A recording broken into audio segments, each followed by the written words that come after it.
Assalamualaikum warahmatullahi wabarakatuh. Salam sejahtera bagi kita semua. Perkenankan saya untuk memperkenalkan diri. Nama saya Anissa Muardini, SST MPD, dosen tetap pada program studi Pendidikan Guru Sekolah Dasar Fakultas Agama Islam dan Pendidikan Guru Universitas Juanda Bogor. Pada kesempatan ini, saya akan mendeskripsikan salah satu mata kuliah yang saya ampu, yaitu mata kuliah IPA Terapan. Penyampaian deskripsi mata kuliah ini dalam rangka unjuk kerja bukti pelaksanaan Tridharma bidang pengajaran. IPA Terapan merupakan mata kuliah pilihan mahasiswa semester 6 pada program studi Pendidikan Guru Sekolah Dasar dengan bobot 2 SKS. Pada mata kuliah ini, mahasiswa belajar tentang konsep teoritis bidang pendidikan IPA Terapan secara mendalam, sehingga mampu untuk melakukan penelaahan terhadap segala sesuatu yang menyangkut keahlian dasar guru sekolah dasar dalam mengajar IPA Terapan, mampu mengaplikasikan, memanfaatkan, dan menyelesaikan masalah terkait pendidikan IPA Terapan. Setelah pembelajaran dilaksanakan, mahasiswa dapat memiliki pemahaman yang komprehensif yang berkaitan dengan IPA Terapan di sekolah dasar. Adapun CPL yang relevan dan diintegrasikan dalam pembelajaran, yaitu aspek sikap 14, menunjukkan sikap dan tindakan yang selalu berupaya untuk mengetahui lebih mendalam dan meluas dari sesuatu yang dipelajari, dilihat, dan didengar. Aspek pengetahuan 3, menguasai pengetahuan konseptual bidang studi di sekolah dasar, meliputi bahasa Indonesia, matematika, ilmu pengetahuan alam, ilmu pengetahuan sosial, PKN, SPDP, dan PJOK. Aspek pengetahuan 12, mampu menerapkan pemikiran logis, kritis, sistematis, berorientasi pemecahan masalah, dan menghasilkan karya dalam konteks pengembangan atau implementasi ilmu pengetahuan dan teknologi yang memperhatikan dan menerapkan nilai humaniora yang sesuai dengan bidang keahliannya. Aspek keterampilan umum 2, mampu menunjukkan kinerja mandiri, bermutu, dan terukur. Aspek keterampilan khusus 3, mampu menerapkan pengetahuan konseptual bidang studi di sekolah dasar, yaitu ilmu pengetahuan alam, melalui perancangan dan pelaksanaan pembelajaran dengan metode saintifik sesuai dengan etika akademik. Setelah menyelesaikan mata kuliah IPA Terapan ini, mahasiswa diharapkan mampu menunjukkan penguasaan pengetahuan, keterampilan, dan sikap yang tercermin dalam capaian pembelajaran sebagai berikut. CPMK 1, mampu mengikuti perkembangan, menjelaskan, dan menganalisis berbagai permasalahan dalam kehidupan sehari-hari yang berkaitan dengan IPA Terapan. CPMK 2, mampu memahami dan menjelaskan prinsip dan teori IPA Terapan di berbagai bidang dalam kehidupan sehari-hari. CPMK 3, mampu merancang proyek penerapan IPA di berbagai bidang dalam kehidupan sehari-hari sesuai dengan permasalahan yang ditemukan di lingkungan sekitar. CPMK 4, mampu melaksanakan proyek penerapan IPA di berbagai bidang dalam kehidupan sehari-hari sesuai dengan permasalahan yang ditemukan di lingkungan sekitar. CPMK 5, mampu menganalisis dan mengevaluasi keberhasilan pelaksanaan proyek IPA Terapan serta mendiseminasikan hasilnya pada skala terbatas dengan kinerja mandiri, bermutu, dan terukur. Learning outcome yang ingin dicapai melalui mata kuliah IPA Terapan adalah level 6 KKNI, Kerangka Kualifikasi Nasional Indonesia dari Dikti, terutama bagian mendiseminasikan gagasan-gagasan inovatif untuk mengembangkan dan meningkatkan mutu pendidikan di sekolah dasar. Perkuliahan ini menggunakan pendekatan yang berpusat pada mahasiswa atau student-centered learning, mulai dari tahapan pendahuluan, inti, dan penutup. mahasiswa selalu saya libatkan untuk berperan aktif dalam perkuliahan, baik itu merespon atas pertanyaan yang diberikan, memberikan pertanyaan, dan masukan. Pada tahap pendahuluan, saya dan mahasiswa berdoa terlebih dahulu sebelum pembelajaran dimulai. Selanjutnya, memberi kesempatan kepada mahasiswa untuk mengulas kembali materi yang diberikan pada pertemuan sebelumnya. Untuk reward yang saya berikan kepada mahasiswa berupa poin keaktifan. Dengan cara ini, harapan saya mahasiswa lebih termotivasi dan dapat mempersiapkan perkuliahan dengan baik. Pada tahapan inti pembelajaran, bentuk interaksi yang saya lakukan disesuaikan dengan metode pembelajaran yang telah ditetapkan. Pada tahapan penutup, biasanya saya memberikan kesempatan kembali kepada mahasiswa untuk menyampaikan kesimpulan dan menginformasikan kegiatan perkuliahan pada pertemuan selanjutnya. Adapun metode pembelajaran yang digunakan meliputi diskusi kelompok kecil, pembelajaran berbasis masalah, ekspositori, tugas mandiri atau belajar secara independen, studi kasus, presentasi dan pemberian umpan balik, serta penugasan proyek kolaboratif.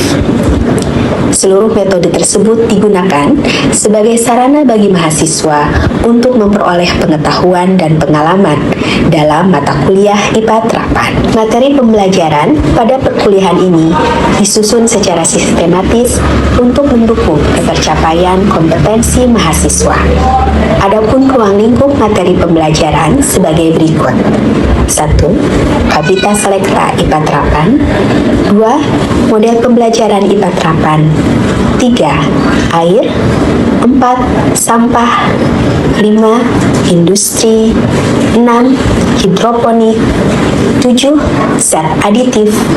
8. Zat adiktif. Dan terakhir, membuat produk IPA terapan. Prinsip penilaian pembelajaran dilakukan secara objektif, otentik, akuntabel, dan transparan.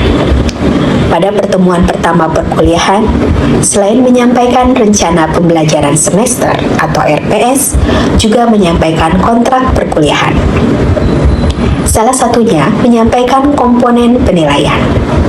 Adapun komponen penilaian yang sudah saya sepakati bersama mahasiswa adalah partisipasi aktif sebesar 25%, tugas, individu, dan kelompok sebesar 20%, kuis atau ujian formatif sebesar 25%, dan proyek sebesar 30%. Contoh penilaian yang saya terapkan pada mahasiswa dalam perkuliahan IPA terapan antara lain tes secara tertulis, penilaian keaktifan, dan penugasan. Berikut adalah rentan nilai yang saya gunakan. 80-100 sangat baik, 70-79 baik, 60-69 cukup, 31-59 kurang, dan 0-30 sangat kurang. Untuk tahapan berikutnya, silakan menyimak video pembelajaran mata kuliah IPA terapan sebagai bagian dari proses sertifikasi. Bismillahirrahmanirrahim. Assalamualaikum warahmatullahi wabarakatuh. Waalaikumsalam warahmatullahi wabarakatuh. Bagaimana kabar semuanya? Alhamdulillah.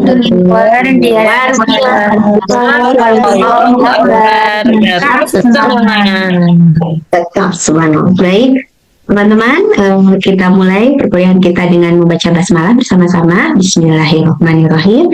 Rabbi shrahli sadri wa yassirli amri wahlul 'uqdatam min lisani yafqahu qawli. Rabbi zidni ilma warzuqni fahman. Silakan isi absensi dulu di LMS ya. Khawatirnya lupa. Baik. Nah, untuk hari ini ya kita akan membahas mengenai isu-isu atau permasalahan ya yang sudah kita bahas sebelumnya di minggu kemarin. Yang itu terkait dengan IPA terapan. Baik, coba kita ingat-ingat kembali. Kalian masih ingat isu-isu apa yang sudah kita temukan? Iya, Ibu. Ibu menjawab untuk permasalahan yang kelompok 1 temukan yaitu adanya pencemaran air, Ibu. seperti di selokan, seperti itu diakibatkan karena banyaknya pembuangan minyak jelantah oleh ibu rumah tangga kepada selokan tersebut. Oke, baik ya. Nah, kelompok satu kemarin menemukan ya terkait permasalahan yang terjadi di perairan ya, karena masyarakat ya sekitar itu membuang minyak jelantah gitu ya ke perairan. Nah, pas banget nih ya. Hari ini kita akan membahas mengenai air ya dan peranannya dalam kehidupan ya, serta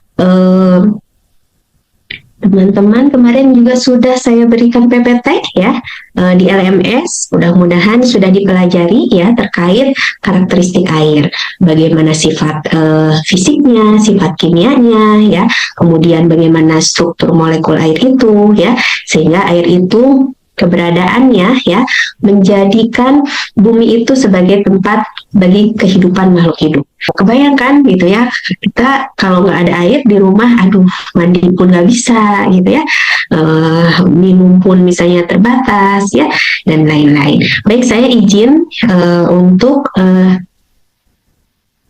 menampilkan PPT. Sudah terlihat ya teman-teman? Sudah Ibu. Sudah. Nah, pada pertemuan kali ini ya indikator pembelajarannya adalah ya ketepatan dalam menjelaskan pengertian air bersih dan air tercemar. Kemudian ketepatan dalam membedakan sifat fisika dan sifat kimia dari air bersih dan tercemar. Kemudian ketepatan dalam memberikan contoh macam-macam zat pencemar air. Ketepatan dalam menganalisis dampak air tercemar bagi kehidupan, ya, ketepatan dalam menganalisis solusi penanganan air tercemar, dan nanti minggu depan insya Allah ya kita akan praktek ya membuat alat filter air sederhana ya, dan nanti teman-teman yang menemukan permasalahan terkait dengan air ya adalah merancang proyek penyelesaian permasalahan air di lingkungan. Baik, di sini ya ada gambar. Silahkan deskripsikan dari gambar ini ya berdasarkan pengamatan Anda. Menurut teman-teman air bersih, ya silahkan Safa. Itu kalau dari gambar yang dilihat dari hasil pengamatan itu kan air bersih ya Ibu. Kenapa air bersih? Karena di situ kelihatan airnya jernih, itu nggak coklat atau keabu-abuan. Karena kalau udah coklat keabu-abuan itu kan berarti udah terkandung sesuatu yang tercemar. Ini kan jernih gitu ya Ibu. Jadi kayak makanya kenapa bisa disebut air bersih. Hai, bagus Safa. Terima kasih jawabannya. Ada yang mau menambahkan? Silahkan. Saya Ibu. Silahkan Duta. Jadi untuk dari gambar tadi kan udah dijelasin dari Syafa ya Ibu, kalau di sini tuh air jernih gitu. Jadi secara kimianya air jernih ini tuh memiliki molekul H2O. Jadi terdiri dari 2 atom hidrogen dan 1 atom oksigen yang terikat secara kovalen Ibu. Baik, itu Dita sudah menjelaskan ya mengenai sifat kimianya ya. Baik, berarti Dita sudah membaca PPT ya yang ada di LMS. Terima kasih Dita. Oke, dari 2 orang tadi sudah mendeskripsikan ya bahwa di sini yang terlihat adalah air bersih ya, air bersih yang belum tercemar atau tidak tercemar ya. Air bersih bisa prinsipnya ya, yaitu jernih ya atau tidak berwarna ya, kemudian tidak berbau ya, kemudian tidak berasa biasanya ya air bersih itu ya, sehingga kita ya bisa mendefinisikan ya bahwa air bersih itu adalah air yang bisa digunakan untuk keperluan sehari-hari ya, yang kualitasnya memenuhi syarat kesehatan dan dapat diminum apabila telah dimasak. Jadi di saat misalnya kita ya melihat ya air itu, aduh kenapa ya ini kotor misalnya, kenapa ini berbau. Nah ini biasanya suka saya temukan di rumah karena saya pakai air pump ya. Kalau air pump itu ada kalanya ya air itu terlihatnya agak butek ya atau berbau gitu ya, bau kaporit gitu ya, dia kurang jernih dan lain-lain. Nah di sini ya ada permasalahan-permasalahan yang bisa kita temukan dalam kehidupan sehari-hari ya di perairan. Ini ada sungai ya yang terlihat ya, Ada sungai A dan sungai B, ya. Silakan ya, dari dua gambar ini teman-teman mengajukan pertanyaan kritis ya dengan menggunakan kata kunci ya yang ada di sini ya, sifat air, zat pencemar, sumber polutan, dan dampak bagi kehidupan. Nanti kelompok 2 simak ya pertanyaan saya dari kelompok 1. Kelompok 2 catat pertanyaan yang diajukan kelompok 1. Kelompok 1 silakan lagi. Hana? Boleh Ibu saya? Ya, silakan. Ingin bertanya, apa saja dampak pencemaran air terhadap kehidupan akuatik dan manusia? Sudah dicatat kelompok 2? Sudah Ibu. Kelompok 2, silakan menjawab pertanyaan dari kelompok 1. Ya, tadi Hana bertanya dampak pencemaran air terhadap kehidupan akuatik dan manusia ya. Di sini saya akan menjawab terhadap kehidupan akuatik terlebih dahulu. Jadi yaitu salah satunya ada kematian organisme air. Jadi zat beracun seperti logam berat, pestisida, atau limbah industri dapat membunuh ikan, plankton, dan organisme lainnya di dalam air. Contohnya itu tumpahan minyak dapat menutupi permukaan air dan menghambat pernapasan ikan. Oleh karena itu, juga menyebabkan penurunan keanekaragaman hayati. Jadi spesies yang sensitif terhadap perubahan kualitas air akan mati atau berpindah, menyebabkan kerusakan ekosistem dan terganggunya rantai makanan. Oleh karena itu juga dapat mengganggu reproduksi dan mutasi genetik hewan. Bahan kimia berbahaya seperti hormon sintetik atau logam berat dapat mengganggu hormon reproduksi hewan air yang menyebabkan cacat lahir atau sterilitas. Masya Allah. Terima kasih Anissa untuk jawabannya ya. Silakan beri aplaus teman-teman.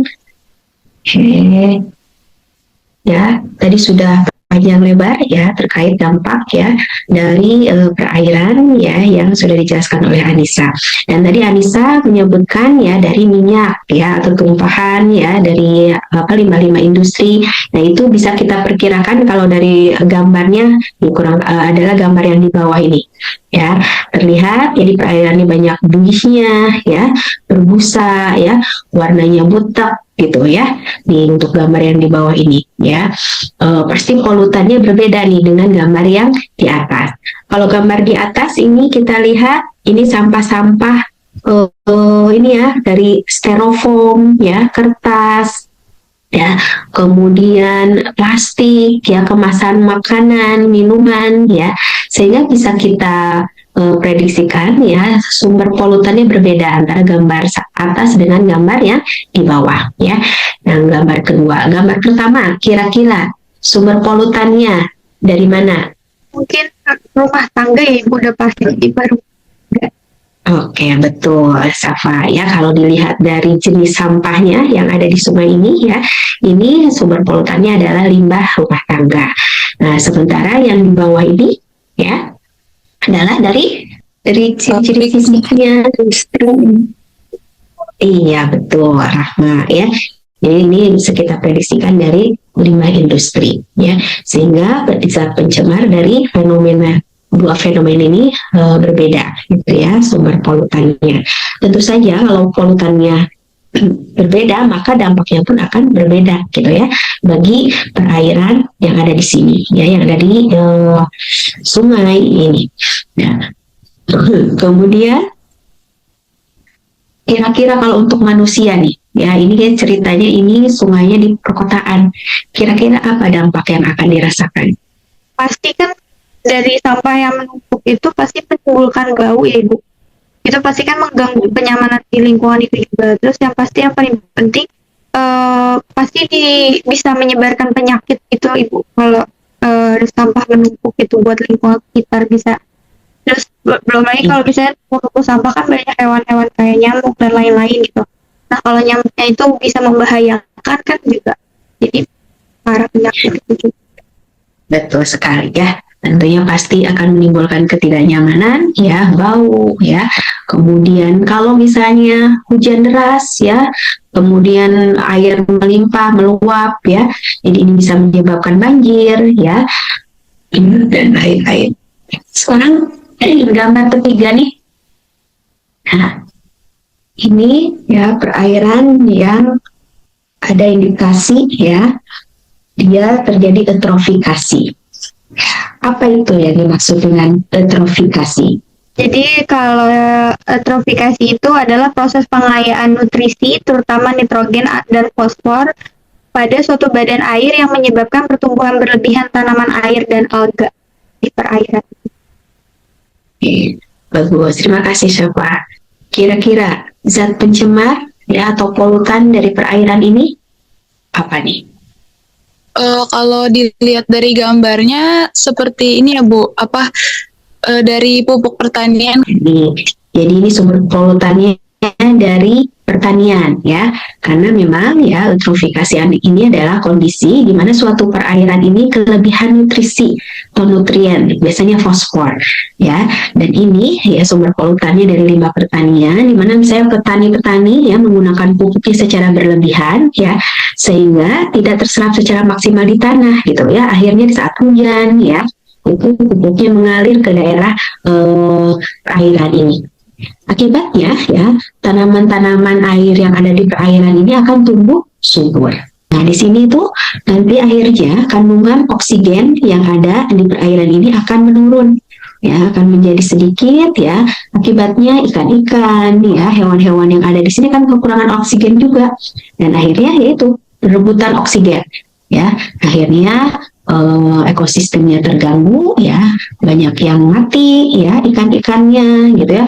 Di saat ikan-ikan banyak yang mati maka bakteri pun akan banyak gitu ya, sehingga nanti lama kelamaan perairan ini tuh akan berbau ya, kemudian akan keruh gitu ya, sehingga itu tadi tidak aman juga dikonsumsi gitu ya oleh kita gitu, oleh manusia. Sehingga kalau disimpulkan kita ya dari ketiga gambar tersebut ya, kualitas air yang terganggu itu akan ditandai dengan sifat fisiknya, terlihat dari sifat fisiknya ya.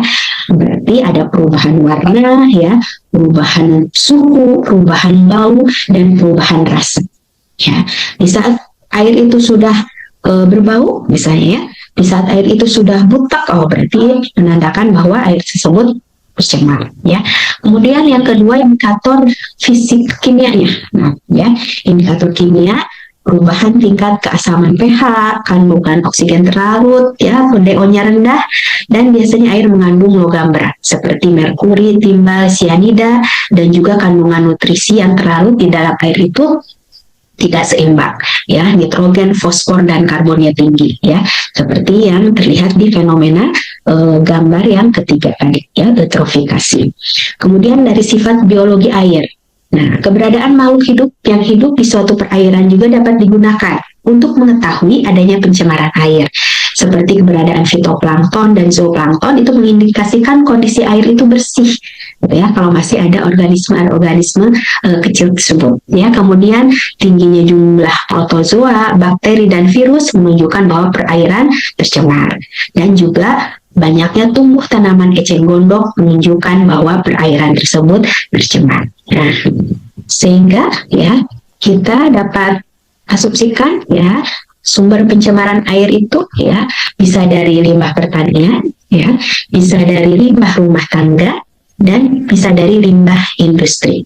Dan ini ya fakta tentang air ya, memang ya air itu menutupi permukaan bumi itu hampir 70% ya.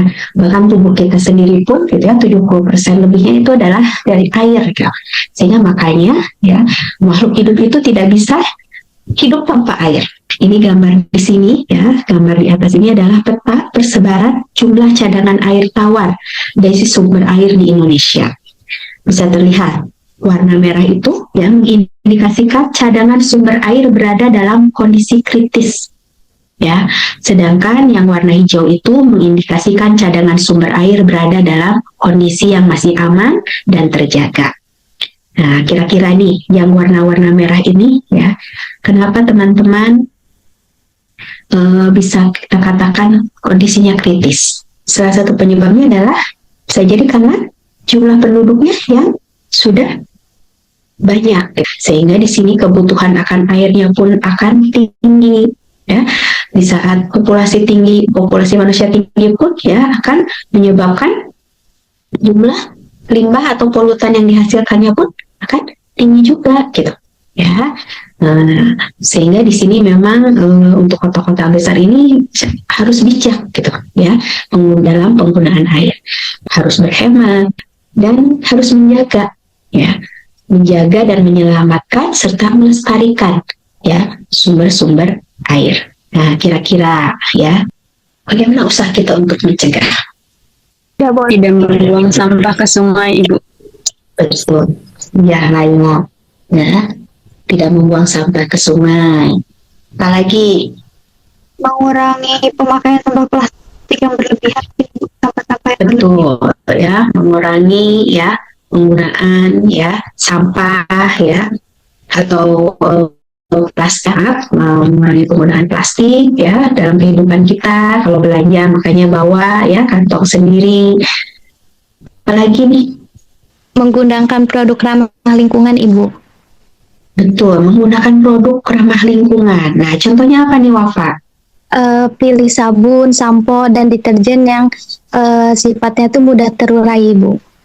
Bagus sekali. Ya, betul ya. Pilih produk rumah tangga ya yang kita gunakan di rumah kita ya, yang ramah lingkungan gitu ya, yang biodegradable, mudah ya terdegradasi di lingkungan. Sehingga di sini ya kita itu diingatkan ya sebetulnya ya kerusakan-kerusakan gitu ya yang terjadi di muka bumi itu adalah akibat perbuatan kita gitu ya, perbuatan tangan manusia. Ya, dan di sini Allah menghendaki ya agar ya manusia itu merasakan sebagian dari akibat perbuatan mereka dan agar mereka kembali ke jalan yang benar. Ya, bagaimanapun juga di saat lingkungan tercemar pastinya itu karena ulah dari manusia gitu. Dan nanti akibatnya pun akan kita rasakan sendiri gitu. Ya, apa yang kita lakukan gitu ya. Sehingga di sini mudah-mudahan kita semua itu ya karena termasuk ke dalam golongan orang-orang yang membuat kerusakan di muka bumi ini. Di sini Allah mengingatkan ya agar manusia itu ya itu tadi ya janganlah ya berbuat kerusakan di muka bumi setelah diciptakannya dengan baik. Ya, berdoalah kepadanya dengan rasa takut dan penuh harap, sesungguhnya rahmat Allah sangat dekat kepada orang-orang yang berbuat kebaikan. Dari mata kuliah IPA terapan ini teman-teman akan ya mengerjakan proyek IPA terapan ya, dimana teman-teman akan mencari solusi ya bagi permasalahan yang ada di lingkungan sekitar teman-teman. Kalau mau disimpulkan ya perkuliahan kita hari ini ya, siapa yang mau menyimpulkan? Boleh deh, Laila, Ibu. Baik, silakan Laila. Pencemaran air itu adalah kondisi ketika air tercampur dengan zat-zat berbahaya seperti limbah rumah tangga, limbah industri, bahan kimia, dan sampah sehingga kualitas air itu menurun dan tidak layak digunakan. Penyebabnya itu antara lain pembuangan limbah sembarangan, penggunaan pestisida berlebihan, atau kurangnya kesadaran masyarakat dalam menjaga kebersihan lingkungan. Bagus sekali Laila, terima kasih. Jadi kalau kita berikan ini ya simpulan ya bahwa apa yang kita bahas hari ini ya bahwa air itu adalah komponen ya yang sangat vital dalam kehidupan manusia dan kehidupan makhluk hidup lainnya. Di mana air bersih adalah air yang bisa dikonsumsi ya oleh manusia ya, dan dia memiliki sifat fisik tidak kotor, tidak berbau, misalnya jernih ya. Dan di saat ada perubahan fisik dan kimia dari suatu perairan atau air berarti mengindikasikan bahwa air tersebut tercemar. Nanti minggu depan insya Allah ya kita akan praktek langsung ya membuat alat filter air sederhana ya. Kemudian terima kasih juga ini yang sudah aktif ya berpartisipasi ya, Ibu catat nama-namanya ya, ini menjadi nilai keaktifan. Kita tutup dengan hamdalah, alhamdulillahirabbil alamin, istighfar, astagfirullahaladzim, dan doa akhir majelis subhanakallahumma bihamdika asyhadu an la ilaha illa anta astaghfiruka wa atubu ilaik. Terima kasih. Assalamualaikum warahmatullahi wabarakatuh. Pembelajaran selama 1 semester ini sangat menyenangkan dan berkesan. Bisa kita sebagai calon guru itu bisa nantinya ke depannya bisa juga nanti mengimplementasikan apa yang sudah kita buat. Cara ngajar Bu Anissa itu enak, jelas juga penyampaiannya, terus nggak bikin ngantuk. Banyak proyek-proyek yang dilaksanakan dengan menyenangkan mulai dari raya bodong, field trip, kita dan bisa bersama dengan teman-teman. Terus kita juga melakukan kegiatan lintas alam